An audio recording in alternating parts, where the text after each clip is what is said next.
Hello and welcome, folks, to The Freelancer.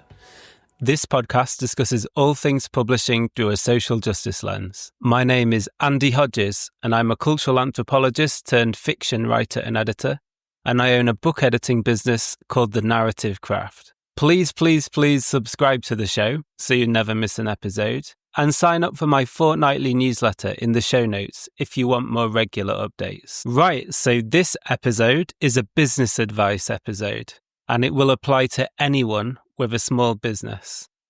But I'm going to use examples from my own experiences in publishing.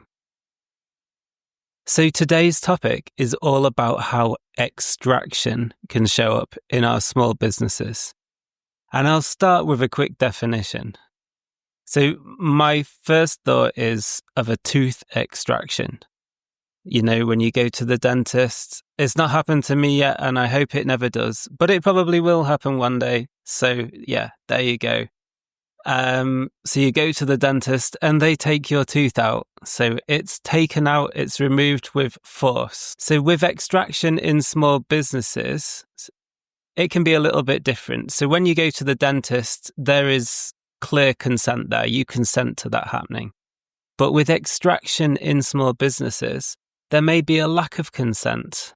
Basically, extraction in the abstract is a kind of asymmetrical taking, often repeatedly, that benefits one side but is bad for the other. And let me start off with an everyday example that isn't even about business. You've probably shared a flat with someone at some point, and that can get niggly. So imagine you're sharing a flat with someone and you're buying things for the fridge, you know, lovely meals for every day. And this other person, they just keep taking a little bit. And it's not like they took something one day and then a few days later they provide and they add things to the fridge. That would be kind of like a gift economy. Anyway, we're getting technical here. But if they just keep taking and it's all one-sided, then that would be extraction. What does this look like for a really big business, so a corporation? Well, it could be a corporation taking lithium ore from a country. And there's been massive discussions about this in relation to Ukraine and also Serbia. In small businesses, what could extraction look like? Well, if you wanted to take from lots of other businesses, you might want to trick them into buying something stupid and unnecessary, something based on a false or an unrealistic promise. That might be something like, buy my PDF course and learn how to become a six-figure proofreader. And I put that phrase in because you'll often hear like overblown claims like this and that.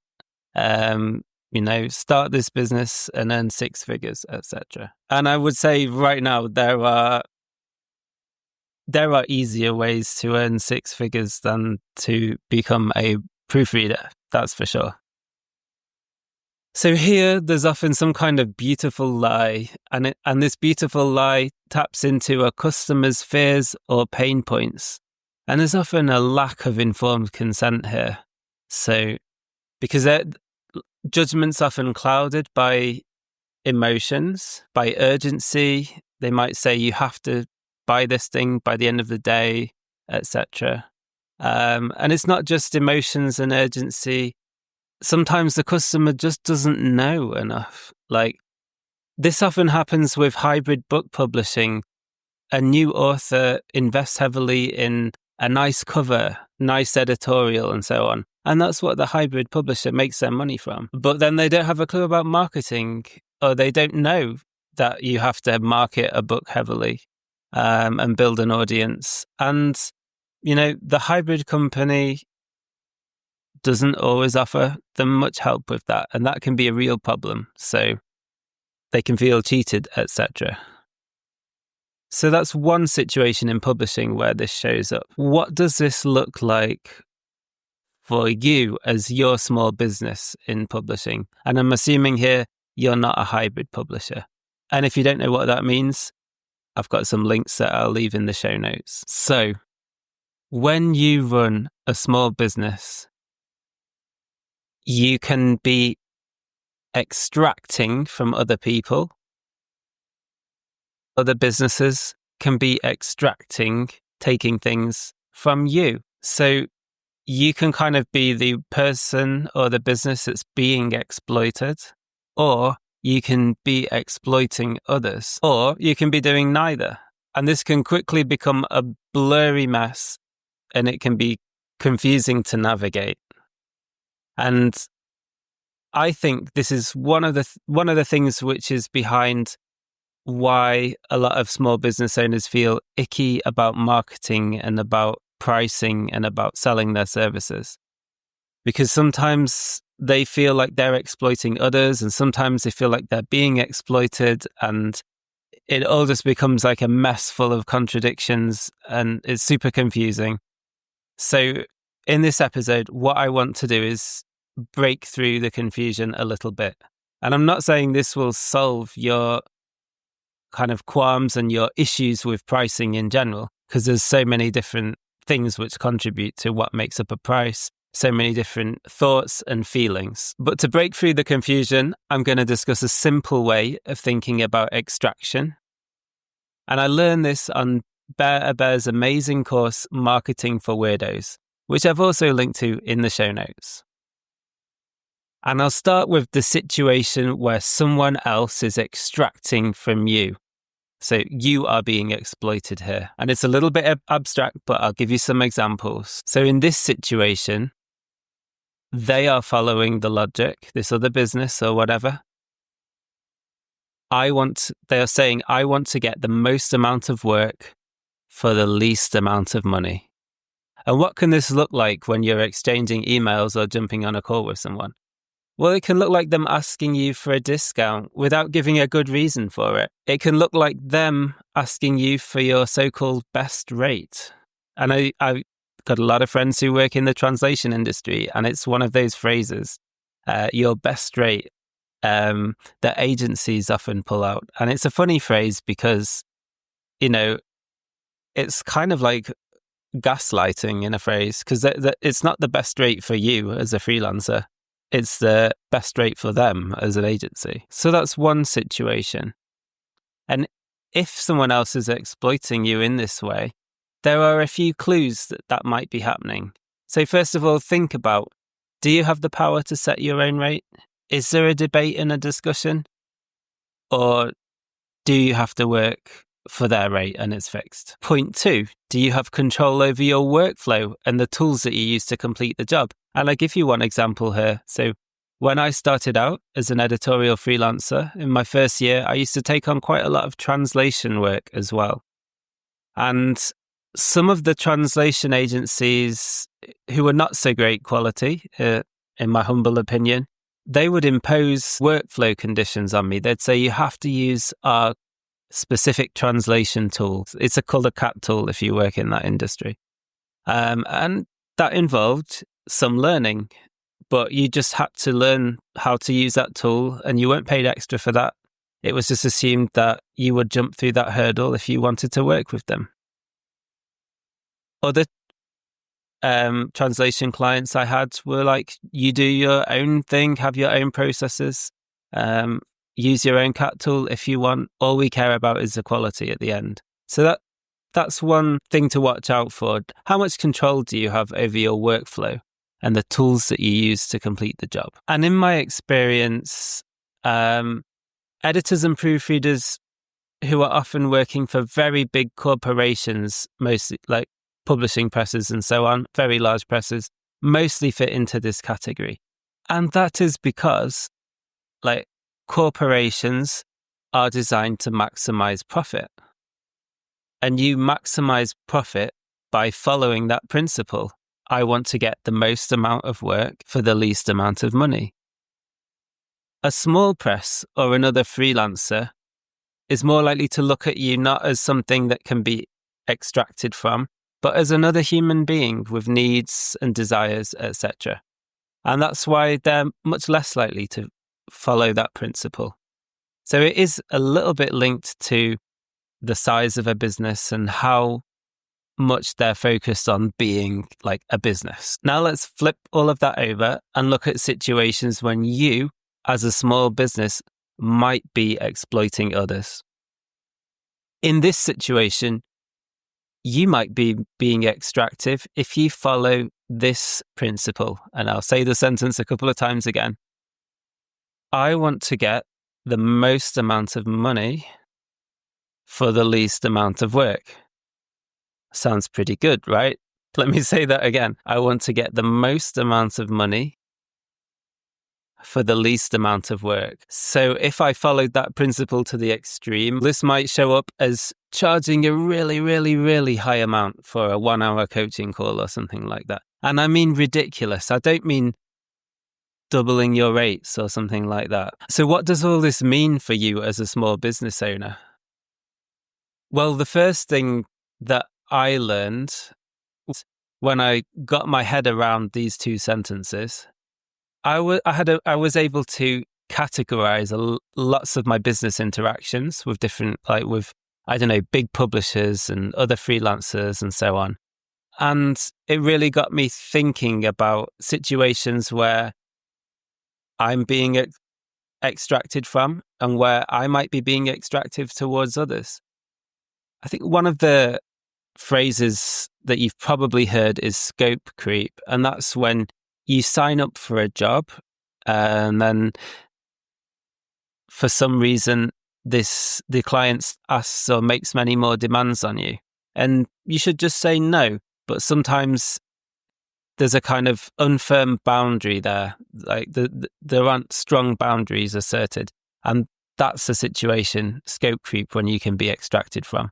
I think that's especially common at the start of a freelance career. And a lot of it comes from not knowing as well and not being firm and confident in your workflow and your pricing, etc., etc. I want to add, I don't think you should get paralyzed by this idea of being extractive. I think it's useful to recognize situations when we are being extractive towards others. That could involve like the opposite of scope creep, for instance, cutting corners on a particular task, etc., etc.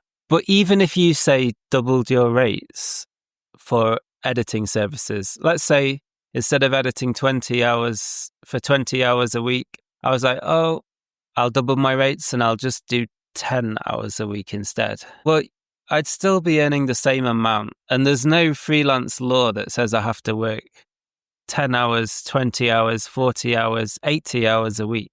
That wouldn't necessarily be extractive because I'd still be working in a way that just met my needs and freed up time for other stuff. That could be cool activist stuff. That could be community like building. It could be, I don't know, household tasks and so on. So there's care responsibilities. There's all sorts of reasons why I might just want to work for 10 hours a week. But if I were to charge like 100 times as much, then I wouldn't be able to spend all of that money on like everyday costs and, you know, a bit more than getting by, you know, comfortable stuff. But I wouldn't need all that. And what would happen then is that I'd reach a moment where I was starting to hoard money and hoard resources. And when you think about these principles and you look around, you'll be able to see it a lot in everyday commercial culture, especially if you live in the UK or the USA. So I'm just thinking of ideas like the all-you-can-eat buffet, for instance. That feeds into this logic of I want to get like the most amount of stuff for the least amount of money. And lots of offers that you'll see in the supermarket, like buy one, get one free. Do you really need that second thing? You feel like you've got some kind of bargain or special offer. But if you just needed that one of those things to meet your needs, then maybe you've bought too much, that kind of thing. And it's interesting that these buy one, get one free offers were actually like not legal in Germany, where I used to live, until the early 2000s. So how can you avoid being extractive or being extracted from in your small business? Well, the first thing is to recognize when extraction is showing up and when it isn't. Like charging someone a fee for something isn't capitalist and extractive. Marketing has existed for thousands of years, as has the exchange of goods and services. And Bear emphasizes on their course that this exchange is basically ethically neutral.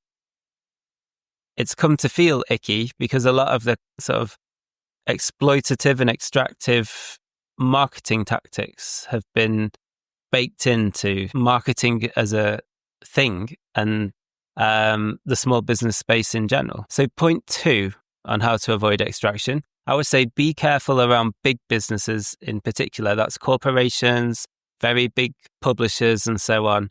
They are trained to extract. It's behind the principle of maximizing profit. If they can reduce the fee they charge they give to freelancers by $1, when you multiply that across the many freelancers that they have, they will be saving millions of dollars or millions of pounds. So watch out around things which are trained to just think of themselves as businesses. Also be careful around freelance marketing advice. And that's because lots of it is loaded with tips and tricks that encourage extraction. And that'll be a whole other episode. So kind of playing number games with pricing when you're buying something, saying the first price is twice what it would actually cost, etc. That is one example. Another example is fake urgency, saying you have to make a decision by the end of the day, by the end of the week, by a certain date, and places are going fast, say if it's a course, something like that. So by setting kind of fake deadlines and creating a sense of fake urgency, they can create tension in the person who's thinking of buying the thing, and that tension can then cloud their judgment, and they can end up buying something that wasn't quite what they needed or what they wanted, and so on. And this has probably happened to us all. It certainly happened to me when starting to run my small business. And it's really easy to promise a formula or a 5-step plan that only this person has or this company has, and like this 5-step plan will bring you fame and fortune. And you see that in the book publishing space a lot too, with the really overblown claims of Save the Cat and like other outfits like StoryGrid, saying that they have the one formula, they know how storytelling works, and they're telling you how to do it. When in actual fact, it's not like that at all. And if you follow their formulas very strictly, you might end up adding completely unnecessary scenes and creating a novel that just doesn't work. And finally, I'd say be careful around content marketing as well, and social media marketing. So it's in the interest of lots of big corporations that people are on their platforms for as long as possible. So they're trying to capture your attention. And it's also in their interest that these people create free content on those platforms too, because that's effectively a free way for those businesses to keep other people on their platform, the readers. So please, if you do choose to pursue content marketing, and I like content marketing and think it's really cool, please make sure it's working for you and that you're not self-extracting, that you're not producing a lot of content that's nice and is maybe creating visibility on these platforms, but isn't really helping your business in any big way.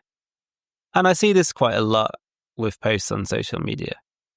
So at the end of the day, Bear and myself recommend picking a price which is focused on your needs.